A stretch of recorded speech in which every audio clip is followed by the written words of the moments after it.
네, 2부 시작하겠습니다. 혹시 여러분들 중에서 이 예지몽 같은 거 아마 잘 맞는 분들 계실 거예요.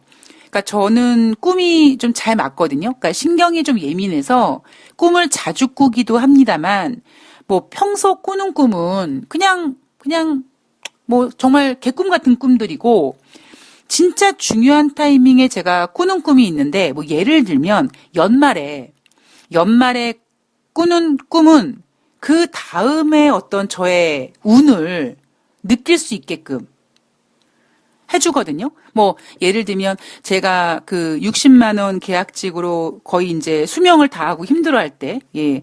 그때 그 해 제가 꿈을 꾼 게 뭐냐면, 막 눈길을 걸어가는데 제 앞에 큰 호랑이가 한 마리 어슬렁어슬렁 왔다 갔다 하는 거예요.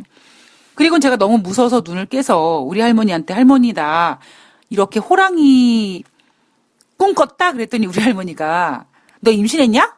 이렇게 말씀하신 적이 있었거든요. 근데 그 꿈을 꾸고 연초에는 좀 힘들었지만 왠지 꿈속에서 이렇게 호랑이를 보고 눈밭을 걷고 그러니까 기분이 나쁘진 않더라고요. 무섭긴 했지만. 근데 그 꿈을 꾸고 그 다음에 이제 연초는 좀 힘들었습니다만 제가 큰 고객을 만나서 그 고객 계좌 덕분에 제가 정규직이 되고 그때부터 어찌 보면 제 인생의 승승장구가 시작이 됐던 거였었거든요. 그렇게 저는 연말에 중요한 꿈을 좀 꿉니다. 근데 제가 20대 후반인가요? 예. 12월 28일 날 꿈을 꿨는데요.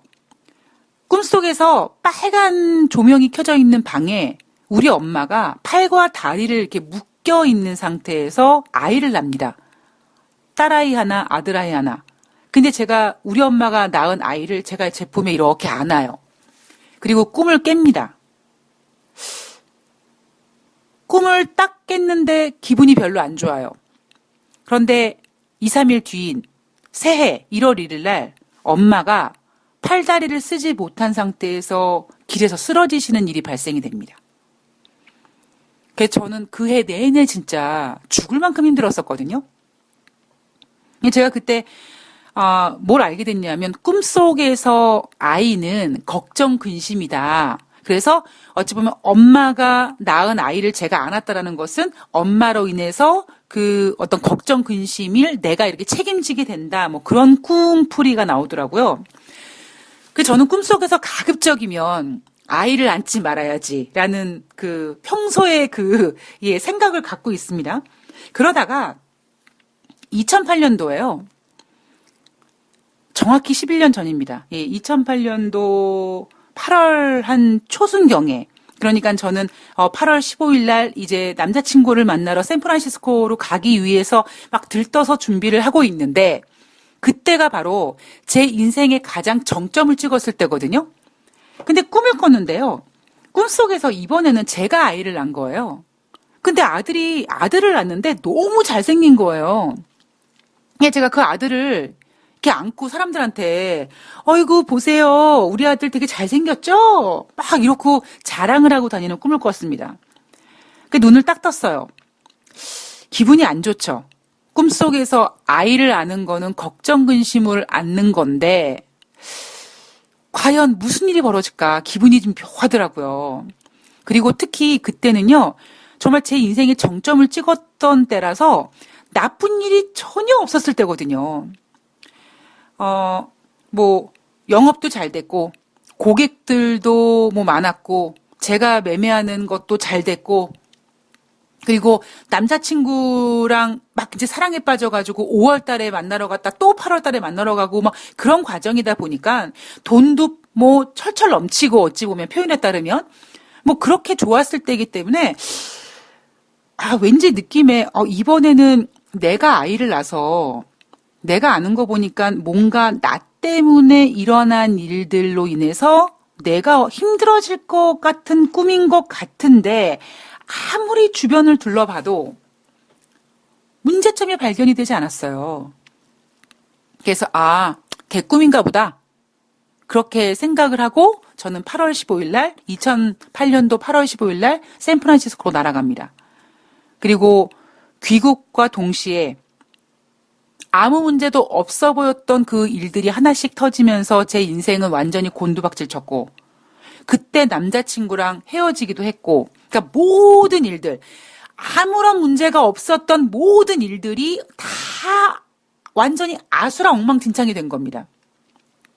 근데 너무 힘들었지만 제가 어떤 생각을 했냐면,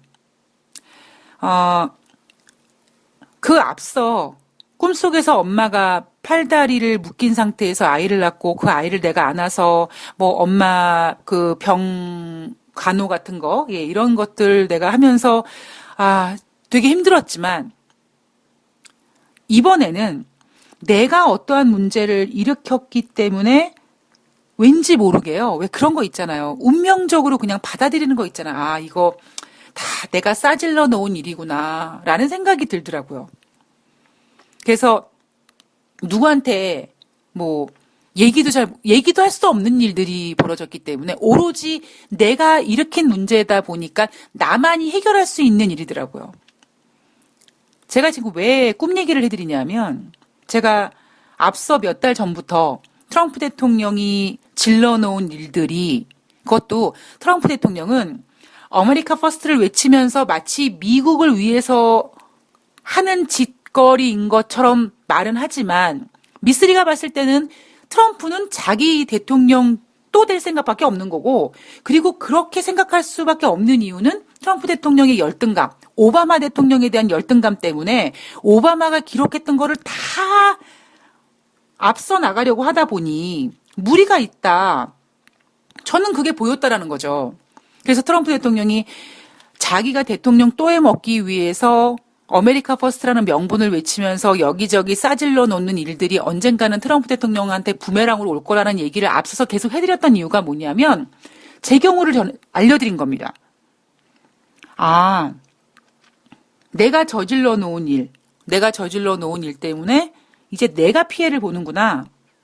그 문제를 내가 다 감당해야 되는구나. 그러니까 제가 트럼프 대통령이 있으니까 미쓰리가 뭐 유동성이 이젠 더 이상 사람한테 컨트롤되지 않는다 이런 얘기 드렸을 때 청취자님들께서 트럼프라는 변수가 있잖아요라고 얘기했을 때 제가 트럼프라는 한낱 인간이 이 유동성을 컨트롤할 수가 없다라고 얘기 드렸던 게 바로 저의 경우를 제가 경험을 해봤기 때문이거든요. 자, 저는 2008년도 그때 너무나 힘들었지만 그때도 그때가 12월 28일이었나로 기억되는데, 제가 새벽에 죽으려고 했던 날이 있었었거든요. 근데 그만큼 정말 죽으려고 했던 만큼 힘들었지만 마음 한편으로는 그래, 이 모든 일들은 다 내가 저질러 놓은 일이기 때문에 그 누구도 원망할 수 없고, 사실 엄마 아팠을 때는 엄마를 원망했었거든요.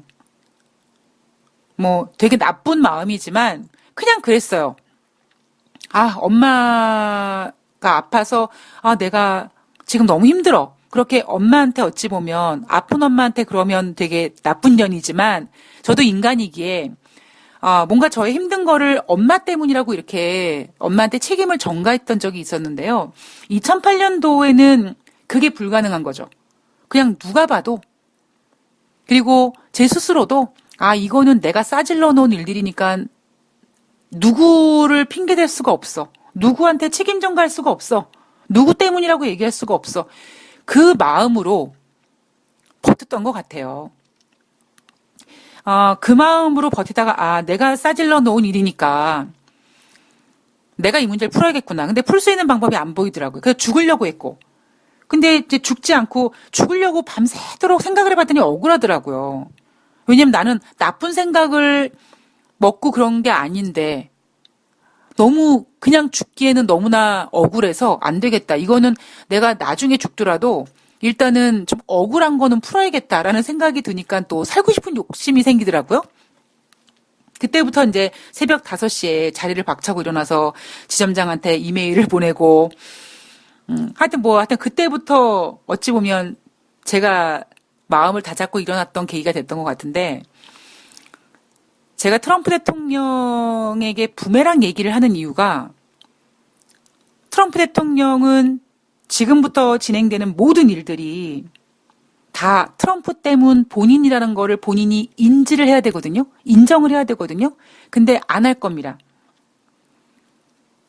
지금도 트럼프 대통령은 누구를 탓합니까? 제롬 파월 연준 의장을 탓하거든요. 그렇기 때문에 트럼프 대통령은 아마 저는 대통령 불가능하고 어찌 보면 역사적으로 가장 우울한 대통령이 될지도 모르겠습니다. 그러니까 단순히 뭐 경제 위기가 터졌다, 뭐 그런 대통령이 아니라 지금 글로벌에 진행된 모든 이런 일들이 다 트럼프 대통령, 미국 대통령 한 사람 때문에 벌어진 일이다. 다 너 때문이야라는 지적질을 당할 가능성이 높은 거죠. 트럼프 대통령이 무섭긴 합니다. 지금 무서워해요. 트럼프 대통령도. 그러나 트럼프 대통령이 무서워하는 거는 자기가 싸질러 놓은 일들 때문에 자기가 뭔가 피해를 봐야 되고 그런 게 지금 무서운 게 아니라 지금 진행되고 있는 주가의 하락이라든가 중국과 무역전쟁에서 좀 밀리는 거라든가 이런 것들 때문에 혹여라도 내가 대통령 재선이 안 될까 봐 무서워하는 거죠. 즉 그 얘기는 트럼프 대통령은 아직 정신을 못 차린 겁니다. 제가 봤을 땐 그래요. 자, 데이비드 루벤스타인 칼라일 그룹 창업자가 트럼프 대통령이 재선을 원한다면 중국과 합의해야 된다라고 얘기합니다. 자, 트럼프 대통령은 지금 모든 상황이 제롬 파월 연준 의장이 작년에 공격적으로 금리를 인상했기 때문에 그렇다라고 얘기하지만 이젠 시장에서 트럼프 네가 중국과 무역 분쟁 일으켜서 이렇게 된 거라고 벌써 화살이 돌아오기 시작합니다. 자, 트럼프 대통령도 뭔가를 감지는 해요. 그 뭔가가 뭐냐면 주가가 하락을 했는데 그게 왠지 지금 겁이 나는 거예요. 15일 날 트럼프 대통령은 14일 날 주가가 800포인트 하락하는 거를 보면서 시진핑 주석과 통화가 예정되어 있다. 무역 전쟁이 오래가지 않을 것이다. 9월 달에 고위급 무역회담 여전히 유효하다라면서 시장을 수습합니다.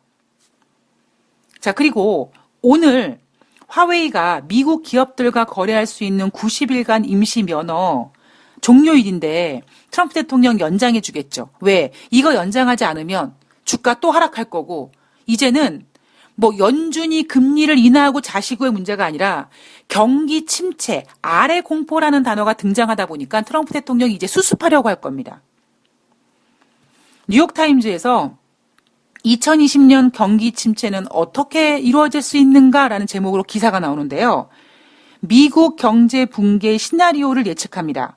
어디서요? 뉴욕타임즈에서요. 자, 아이러니하게 2020년 경기 침체가 누구 때문에 오느냐 그랬을 때 뉴욕타임즈는 중국 때문에 온다. 근데 왜? 왜 중국 때문이야? 트럼프 대통령이 아메리카 퍼스트로 시작했던 무역 전쟁 때문에 중국이 타격을 받아서 중국 경제가 무너져서 경기 침체가 오는 거야. 근데 이 얘기를요, 잘 들어보면 마치 중국 경기 때문에 중국 경제 때문에 내년에 경기 침체가 올 것처럼 얘기를 하잖아요. 그런데 또 어쩌면 트럼프 대통령이 무역 분쟁을 시작했기 때문에 중국의 경기 둔화, 경기 위기가 온다라는 것으로 얘기하잖아요. 마치 뉴욕타임즈는 트럼프가 무역 분쟁을 시작했기 때문에 그 무역 분쟁으로 인해서 중국 경기 침체가 오고 그 경기 침체가 결국 세계 침체로 갈 것이다 라고 얘기하면서 트럼프 때문에 라고 얘기하는 것처럼 보이긴 하지만 이 기사 내용을 잘 보면 결국 경기 침체는 누구 때문에 온다? 중국 때문에 온다라고 합니다. 미국은 곧 죽어도 중국한테 꿀리면 안 돼요. 미국은 여전히 굳건하다. 미국은 굳건한데 다른 나라가 힘들기 때문에 미국까지 힘들어지는 거다라지 미국이 힘들다는 얘기를 또 인정하시면 안 됩니다. 왜냐하면 2008년도에 개박살 나봤기 때문에. 한 번이면 족하거든요. 또다시 어떤 세계 경제 침체가 오는데 세계의 어떤 금융위기가 오는데 또 미국 때문이야? 라는 얘기를 듣게 되면 안 되니까. 그러니까 앞서도 뭐 180일 동안 금융기관의 연체가 뭐 몇 프로가 되고 은행들의 스트레스 테스트라든가 이런 것들 돼서 미국에서 금융위기가 발생될 어떤 확률이 적다라고 얘기하는 게 바로 그런 겁니다. 자, 미국과 중국의 무역 분쟁이 격화되면서 글로벌 경제가 불확실성해지고 미국의 소비 심리가 꺾이고 내수 시장이 붕괴되고 내수 시장이 붕괴되면 기업들이 투자를 철회하게 되고 기업들이 투자를 철회하게 되면 일자리가 줄어들고 임금이 삭감되며 고용 축소와 임금 삭감은 결국 미국 국민들의 소득 감소로 이어진다. 자, 2008년도 서부 프라임 모기지 사태가 터졌을 때 그때는 FOMC에서 FED에서 돈이라도 풀었지. 근데 지금은 뭐냐면 그때 5% 정도 되는 한 5.8%인가요? 그때 5.8% 정도 되는 기준금리를 거의 2014년까지 초저금리로 유지하겠다라고 얘기하면서 저금리를 유지했고 돈을 풀었습니다. 그런데 문제는 뭐냐면 그때 2008년도는 금리가 5%대였으니까 다운시킬 수 있는 어떤 여력이 있었는데 지금 금리가 뭐 높은 금리가 아니란 말이에요. 결국 그 얘기는 뭐냐면 지금 어떤 위기가 왔을 때 연준이 금리를 인하하고 돈을 푼다고 그 문제를 해결할 수 있다는 건 아닌 거라는 거죠. 블룸버그에서 경기 침체가 나타난다면 그 시작은 중국이라고 합니다. 세계 소비 시장의 31%를 차지하는 중국 경제가 침체되고 트럼프 대통령의 중국산 수입품 관세 인상은 중국 경제에 엄청난 타격을 줄 것이며 상대적으로 미국 소비자들에게는 제한적으로 영향을 끼칠 것이다. 자, 미국은요, 지금 어떠한 위치냐면 제가 여러분들한테 월스트리트라는 책을 소개해드리면서 그 책의 내용도 중요하지만 그 책은 원래 책이 아니라 중국 CCTV 방송이 2008년도 월스트리트에서 일어난 금융위기를 취재합니다. 10부작 다큐멘터리로. 그랬을 때 제가 그 책의 내용도 중요하지만 CCTV 방송국에서 카메라를 짊어지고 비행기를 타고 뉴욕 월가로 날아가면서 도대체 머릿속에 무슨 생각을 했겠느냐. 자, 그렇다면 상대적으로 미국은 얼마나 쪽팔렸겠습니까? 미국이 그렇게 금융위기에 허덕이는 동안 중국은 7% 이상의 고공행진했거든요. 경제성장을. 그러니까 미국 자존심이 엄청나게 훼손된 거죠. 그렇기 때문에 거기에다가 또 어떤 학습 효과라는 게 있어가지고요. 이게 학습 효과라는 단어가 맞진 않는 것 같은데 앞으로 만약에 또 금융위기라든가 경기 침체 이가 나오면 사람들은 어딜 바라보게 됩니까? 야, 미국, 너 또 문제 일으키는 거 아니야? 이렇게 이걸 뭐라고 표현해야 되나요? 뭐 하여튼 고기도 먹어본 놈이 먹는다고 이 표현이 맞을지 모르겠습니다만 만약에 금융위기라든가 경기 침체 이가 나오면 시장은 2008년도 금융위기를 일으킨 미국으로부터 야 니네 아니야? 니네 또 이렇게 할 가능성이 높거든요. 그러니까 작년에 10년 위기설 나왔던 이유가 그거고 금융위기 얘기 나올 때마다 경기 침체 얘기 나올 때마다 어찌 보면 중국의 금융 시스템이 부실하고 이런 얘기보다는 미국의 연체율이 어떻게 되느냐, 미국의 주택담보대출이 지금 어떠느냐 이게 더 부각되는 거죠. 그 왜 그러냐면 2008년도에 문제를 일으킨 애들가 또 일으킬 수 있을까 봐. 그러니까 미국은 어찌 보면 그 딱지를 떼고 싶은 거예요. 그러니까 지금 증시가 막 하락하고 아래 공포 얘기 나오고 막 이러니까 다시 글로벌 분위기는 글로벌 눈빛은 월가를 바라봅니다. 그래서 제가 지난주에 미국의 주택담보대출 180일 이상 연체율 이런 얘기 해드렸던 이유가 뭔데요? 그거 제가 한 거 아니에요. 언론에서 나오는 얘기란 말이에요. 왜요? 또 미국이 문제 일으킬까 봐. 그것처럼 그때 미국이 아니야 180일 이상 연체율 뭐 2점 몇 프로밖에 안 되고 뭐 2007년도 13.8%에 비하는 잽도 안 돼. 괜찮아. 은행들의 스트레스 굉장히 강건했고 지금 저금리고 대출 까다롭게 해서 다시는 미국 월가에서 금융위기가 일어나진 않을 거야. 여기에 대해서 지금 열심히 홍보하고 있거든요. 그리고 언론에서 뭐 합니까? 블룸버그에서 뭐예요? 만약에 경기 침체가 오면 미국 때문에 오는 게 아니라 누구 때문에 와요? 중국 때문에 온다라는 거죠. 근데 저는 멘트가 좀 잘못됐다고 봅니다. 경기 침체가 오면 그 시작은 중국이 아니라 경기 침체가 아니라 금융위기로 오겠죠. 경기 침체가 아니라 금융위기로 올 겁니다. 금융위기 이후에 경기 침체입니다. 이 참 신기한 게 여러분, 제가 조금 전에 꿈 얘기해드리면서 제가 정점 찍었을 때 아무 문제 없었을 것 같았는데 비행기 타고 한국으로 돌아오자마자 제 인생이 낭떠러지가 됐다 그랬잖아요. 그러니까 경기가 정점을 찍고 완만하게 하락하면서 금융위기가 생기는 게 아니에요. 항상 정점에서 추락합니다. 뚝 떨어집니다. 뚝 떨어지고 그 충격 때문에 버블이 꺼지면서 침체로 이어가는 거지, 침체가 먼저냐 위기가 먼저냐라고 했을 때 저는 금융위기가 먼저라고 봐요. 물론 약간의 전조현상은 있습니다. 약간의 전조현상. 여러분 2007년도 여러분들 적립식펀드 겁나게 많이 들었을 때 2008년도 리먼 브라더스 사태 갑자기 일어난 것 같잖아요. 그죠? 만약에 그 전에 뭔가 큰 분위기가 좀 안 좋을 것 같은, 즉 그들이 얘기하는 정점 찍고 경기 침체라는 과정이 있었다면 여러분들께서 적립식펀드 같은 거에서 발을 빼셨겠죠.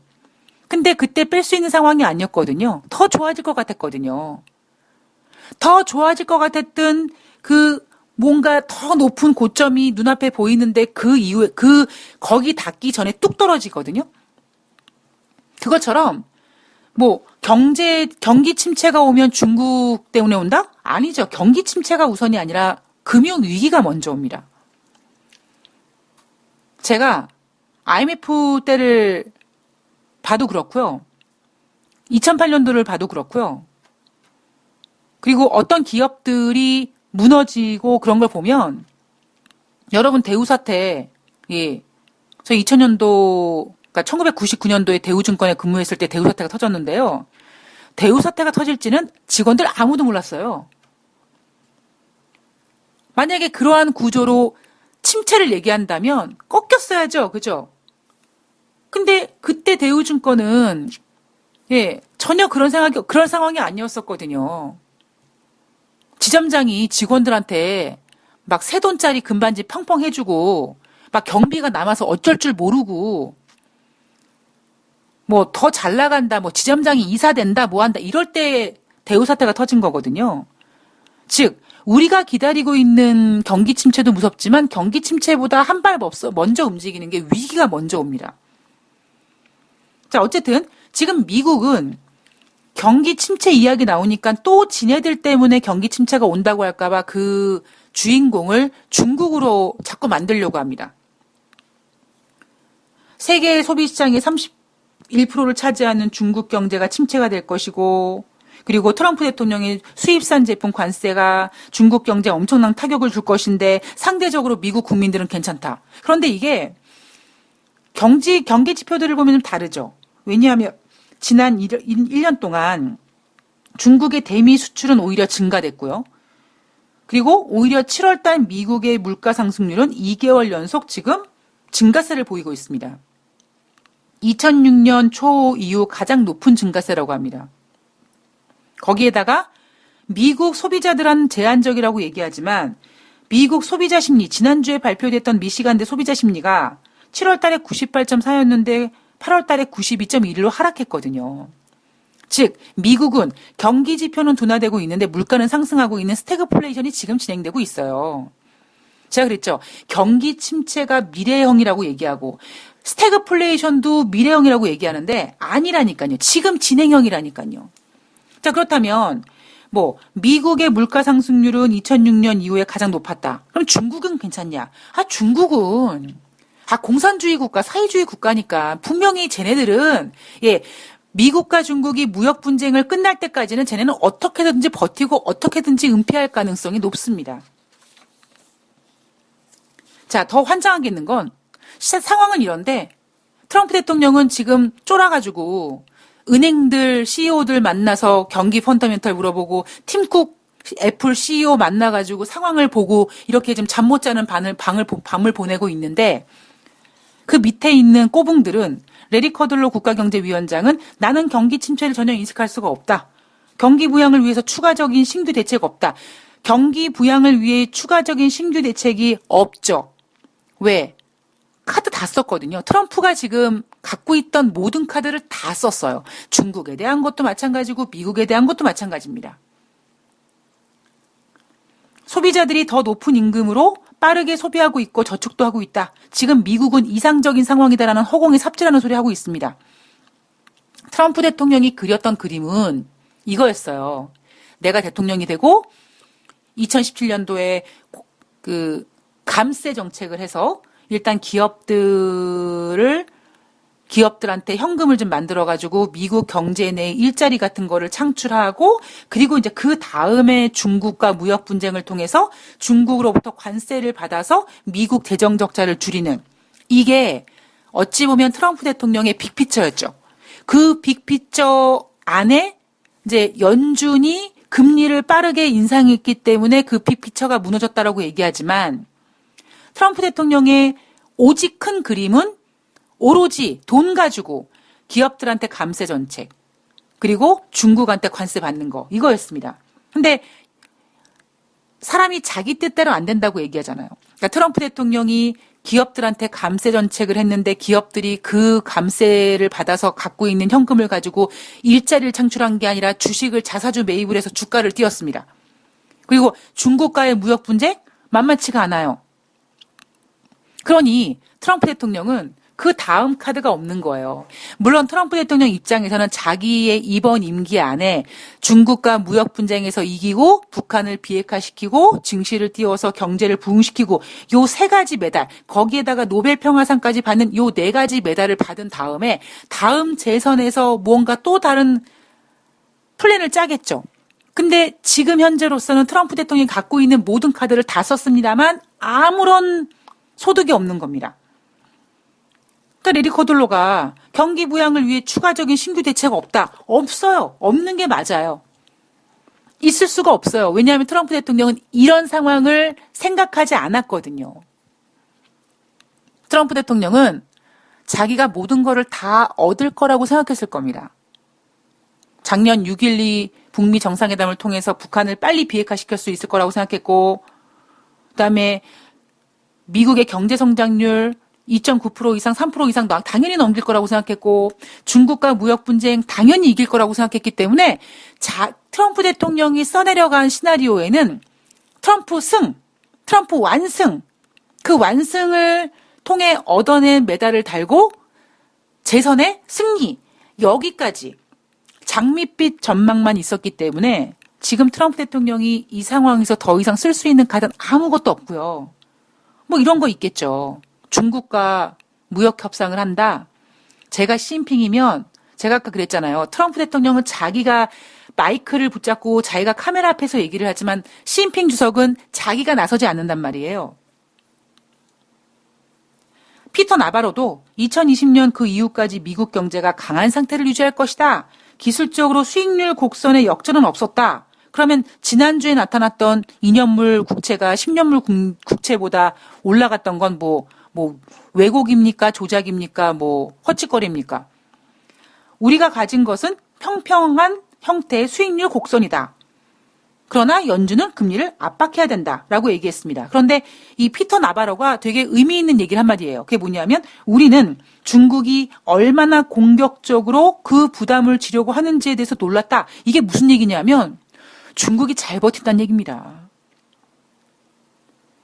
야, 중국이 우리가 이렇게까지 공격하고 이렇게까지 쏟아붓는데 중국 쟤네들 어유 독하네. 저는 독종들 쉽게 포기 안 하고 잘 버티네. 이 부분에 대해서 놀았다고 합니다. 이 부분에서 놀았다는 건 뭐냐면 결국 전쟁에서 상대를 만만하게 생각하고 공격을 했는데 상대방이 잘 버티고 반격을 준비하고 그리고 상황이 전개된다는 거죠. 마치 내가 전쟁을 여름 안에 끝내야지. 겨울 되고 그러면은 물자 같은 거 수급받기 어렵고 수송받기 어렵고 하니까 내가 저쪽 상대 국가를 혼내는데 한 3개월 안에 끝내야지. 그래서 계절이 바뀌기 전에 끝내야지라고 했는데 상대방이 3개월 이상 잘 버티고 있고, 그러자 이제 계절이 바뀌어서 우리에게도 불리한 겨울이 다가온다는 겁니다. 지금 미국이 그런 상황이라는 거죠. 자, 이번 주 케이프 투자증권은 1910에서 1970포인트, NH는요 1890에서 1980, 하나금융투자증권은요 1900에서 1950. 이제요 증권사들도 2000포인트는 꿈의 지표가 되어버렸습니다. 케이프 투자증권은 시장 반등 조건이 충족되기 전까지 적극적인 비중 확대는 자제할 필요. 그리고 NH투자증권은 시시포스의 마지막 힘에 거는 기대. 여러분 시시포스 어디서 많이 들어보지 않으셨습니까? 예, 제가 앞서서 영화 트라이앵글을 얘기해드리면서 영화 트라이앵글에 시시포스가 나오는데 시시포스가 뭐냐? 아, 이게 시시포스구나. 영화 제가 트라이앵글이라는 영화 얘기를 해드리면서 앞으로 경제 상황이 어떻게 될 거라는 거를 얘기해 드렸습니다. 미쓰리가 앞에서 얘기했던 단어들과 이야기와 말들이 지금 다 나오고 있습니다. 여러분들은 지금 시장이 무섭죠? 저는 제 말이 제일 무서워요, 지금. 자, 하나금융투자증권은 장단기 금리 역전의 투자 전략 함의라는 제목을 달아놨고요. 자, 이번 주 빅 이벤트를 보면은요, 일단 당장 오늘 아까도 말씀드렸던 것처럼 이제 화웨이에 대해서 90일 동안 면제 기간 준 거 19일이 마감인데 트럼프 대통령이 연장해 줄 것인가 아닌가. 그리고 22일 날 FOMC 7월 달 회의록이 공개가 됩니다. 그리고 23일부터 24일까지 세계 중앙은행 관계자들이 모여서 회의를 하는데요. 이 회의 이름이 잭슨홀 미팅인데 이 잭슨홀 미팅이 굉장히 의미가 있는 게 뭐냐면 중국이 어떠한 중요한 상황에서 양적 하나 한다든가 굉장히 어떤 금융시장 정책에 큰 결정을 하는 회의가 바로 이 잭슨홀 미팅이 되다 보니까 이번에 경기 침체 아래 공포 이하가 나오는 상황에서 이번 주에는 이 잭슨홀 미팅에 관심이 집중될 수밖에 없겠죠. 자, 지금 특히 뭐 9월 1일 날 관세 부과한다. 뭐 일부는 12월 15일 날로 연기하긴 했지만 그래도 일부는 9월 1일부터 관세가 부과가 되고요. 2년물, 10년물 금리가 지금 역전되기도 하고요. 경기 침체 이야기 나오고 있고요. 미국은 인정하지 않지만 경기는 둔화되고 있는데 물가는 올라가고 있는 스태그플레이션이 지금 진행되고 있습니다.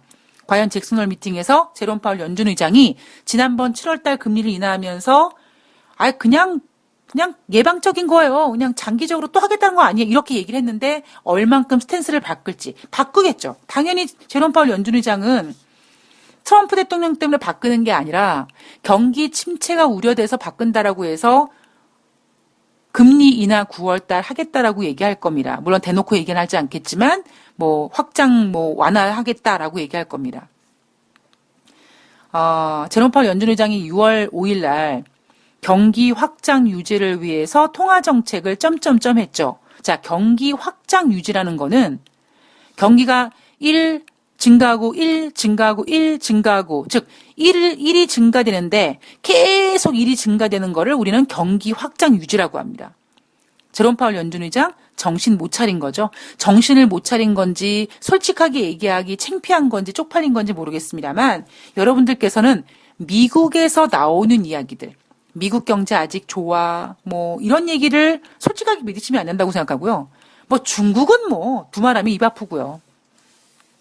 자, 제가, 어제 기획방송에서도 이런 얘기 드렸는데, 지금은 여러분들을 믿으셔야 됩니다. 예.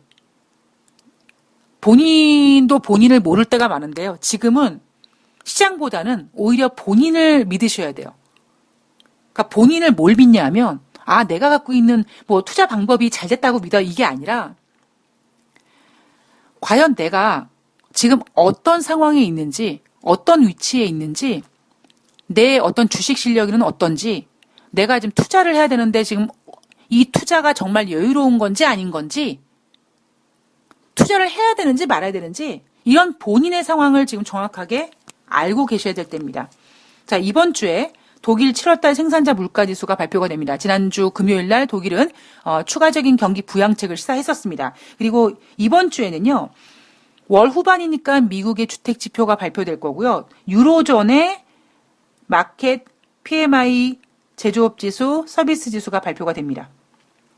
자, 이번 주에는 경기 지표보다는요, 과연 잭슨홀 미팅에서 연준이 과감하게 통화 정책을 하겠다라고 하는지 아마 그 반응이 나오면 미국 증시는 또 그 기대에 따라서 잠깐 또 올라갈 겁니다. 그러나 큰 파도는 바꾸기가 어렵습니다.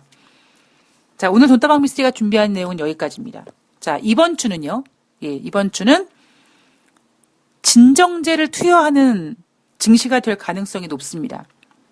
제롬 파월 연준 의장의 완화적인 통화정책 발언이라든가 트럼프 대통령의 화웨이 미국 거래 기업과 거래할 수 있는 면제권을 더 연장해 준다든가 왜냐하면 지금 트럼프 대통령이 너무 쫄았기 때문에 그래서 이번 주에는 시장을 안정시키기 위해서 진정제를 투여할 가능성이 높고요. 일시적으로 진정제를 투여해서 진정이 될 수도 있을지 모르겠습니다.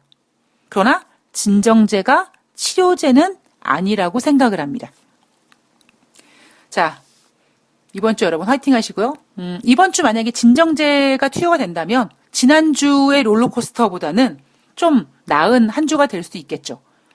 제가 8월 달은 7월 달보다 매매하기가 좀 낮습니다라고 말씀드렸던 이유는 2100포인트 간다가 아니라고 했죠. 그러나 시장의 어떤 포지션을 잡기에 어느 정도 방향성을 볼 수 있다. 아, 후장이 좋겠구나. 아, 이번 주는 좀 힘들겠구나.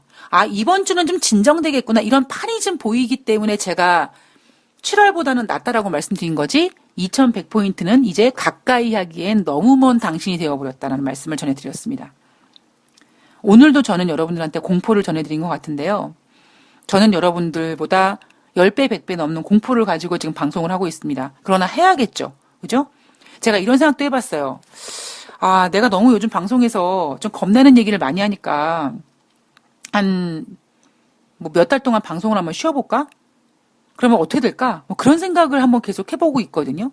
왜냐면 그만큼 최근 돈다방 미스리에서 얘기하는 얘기들이 제가 생각하는 것보다 빨리 지금 진행되고 있어서 그 어느 때보다도 저의 한마디 한마디의 책임감이라든가 무게감이 느껴지다 보니까 여러 가지 생각을 하게 되더라고요. 근데 그만큼 여러분들이 돈다방 미스리 들으시면서 불편하시고 힘드시고 어려운 부분이 있겠지만 그렇게 얘기하는 미스리는 여러분들이 힘들어하시는 것만큼 그 이상으로 무거운 마음을 가지고 책임감을 가지고 방송을 하고 있다는 거를 여러분들께서 좀 이해해 주셨으면 좋겠습니다.